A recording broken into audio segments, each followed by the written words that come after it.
छात्र आंदोलन पर संसद में चर्चा को लेकर सरकार तैयार है और जल्द गृह मंत्री अमित शाह दे सकते हैं जवाब। नीट पेपर लीक और छात्र प्रदर्शन पर जहां हंगामा भी देखने को मिल रहा है, संसद में विपक्ष की तरफ से लगातार चर्चा की मांग की जा रही है।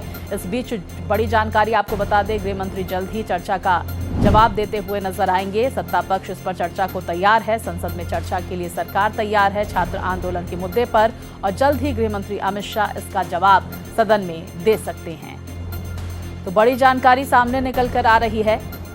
हम देख रहे थे कि लगातार गतिरोध की स्थिति भी इस मुद्दे पर देखने को मिल रही थी। लगातार सदन के अंदर और सदन के बाहर विपक्षी दलों की तरफ से प्रदर्शन किया जा रहा था। विस्तार से जानकारियों के साथ हमारे सहयोगी राजीव हमारे साथ जुड़ गए हैं। राजीव, जो विपक्ष की मांग थी कि गृह मंत्री इस पर जवाब दे, सरकार सत्ता पक्ष इस पर तैयार हो गई है जवाब देने के लिए, और कब गृह मंत्री इस पर जवाब दे सकते हैं, इसको लेकर क्या कोई डेट आई है? क्या आज जवाब दिया जा सकता है केंद्रीय गृह मंत्री अमित शाह की तरफ से इस मुद्दे पर? बिल्कुल, देखिए अभी इस तरह का समय निर्धारित नहीं हुआ है कि गृह मंत्री आज बोलेंगे, कब बोलेंगे।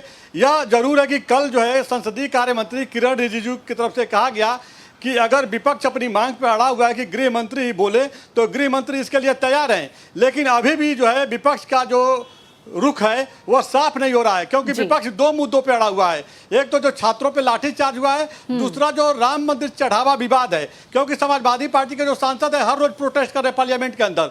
तो अब ये दो मुद्दे हो गए हैं। साथ ही किरण रिजिजू ने कहा कि देखिए सरकार की तरफ से कहा जा रहा है कि सारी मांगों पर हम लोग तैयार हैं, लेकिन विपक्ष की भूमिका सकारात्मक होनी चाहिए। जब गृह मंत्री जब अपना स्टेटमेंट, अपनी बात रख रहे हो तो उस दौरान विपक्ष के सांसद, चाहे वो कांग्रेस पार्टी के हों, समाजवादी पार्टी के हों, ये लोग हंगामा न करें, उनकी बातों को ध्यान से सुने। लेकिन विपक्ष के कुछ सांसद यह कह रहे हैं कि जब हमें उनकी बात पे आपत्ति होगी तो हम सवाल खड़ा करेंगे। तो ऐसे में आज भी हंगामे के आसार दिख रहे हैं। अब देखिए बड़ी बात यह है कि अब मानसून सत्र में महज 3 दिन बचा हुआ है। आज 11 तारीख है, 12, 13 आखिरी दिन है। तो ऐसे में सरकार की तरफ से जो महत्वपूर्ण बिल है उनको पास कराने की तैयारी में सरकार लगी हुई है। और इस दौरान देखिए किरण रिजिजू जो संसदीय कार्य मंत्री हैं वो राहुल गांधी से कई बार मुलाकात की है और फोन पे भी बात की है कि जो परिसीमन बिल है और जो FCRA है। बिल्कुल राजीव, मैं यही सवाल आपसे करना भी चाह रही थी कि एक तरफ मंगल मिलन बैठक आज हो रही है, मात्र 3 दिन बचे हुए हैं मानसून सत्र के खत्म होने को लेकर। 3 दिन, क्या लगता है इन 3 दिनों के दौरान क्या एक बार फिर से परिसीमन बिल को सदन के पटल पर रखा जा सकता है? हालांकि ऐसी कोई सुगबुगाहट अभी तक सुनाई नहीं पड़ रही है, लेकिन जिस तरह से बैकडोर चीजें चल रही हैं, प्रधानमंत्री नरेंद्र मोदी तमाम सांसदों से मिलते हुए नजर आ रहे हैं। बीते कल हमने देखा शरद पवार गुट के तमाम सांसदों ने मुलाकात की और उसके बाद लगातार किरण रिजिजू भी कोशिश कर रहे हैं कि राहुल गांधी से बातचीत इस मुद्दे पर कर सके, और भी कई मुद्दे ऐसे हैं। तो क्या लगता है कि टेबल किया जा सकता है परिसीमन बिल को इन 3 दिनों के दौरान? क्या नंबर्स जुटाने में सफल हो सकती है एनडीए? बिल्कुल, देखिए अगर देखा जाए तो सरकार की जो पहल है महिला आरक्षण संशोधन बिल और परिसीमन बिल को लेकर के वो बहुत ही सकारात्मक है, क्योंकि 2/3 बहुमत चाहिए। जो पार्लियामेंट के दोनों सदनों में जो उपस्थिति होती है उसके 2/3 जो है चाहिए संख्या बल। तो ऐसे में कहीं ना कहीं एनडीए इस समय मजबूत है।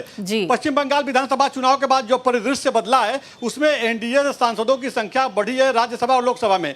और कुछ जो जैसे एनसीपी की बात कर लीजिए, जैसे कल 8 सांसद की मुलाकात हुई, डीएमके के जो सांसद हैं कहीं ना कहीं इनडायरेक्ट में ये लोग सपोर्ट करते हुए नजर आ रहे हैं। एक राहुल गांधी का भी स्टेटमेंट आया था महिला सशक्तिकरण को लेकर के, तो उसमें भी कुछ सकारात्मक बातें नजर आ रही थी। लेकिन सवाल यह है कि 3 दिन बचा हुआ है और सरकार चाहती है कि FCRA जो फॉरेन कंट्रीब्यूशन जो अंशदान है उसको कैसे कंट्रोल किया जाए, वह महत्वपूर्ण बिल है, उसको भी सरकार पास कराने की तैयारी में है। हालांकि बिल्कुल राजीव, देखिए FCRA को लेकर और परिसीमन को लेकर क्या कोई सरप्राइज दे सकती है इस बार सत्ता पक्ष, ये भी देखना महत्वपूर्ण होगा। खबरों पर नजर बनाए रखिए राजीव। जानकारियों के लिए आपका बहुत शुक्रिया।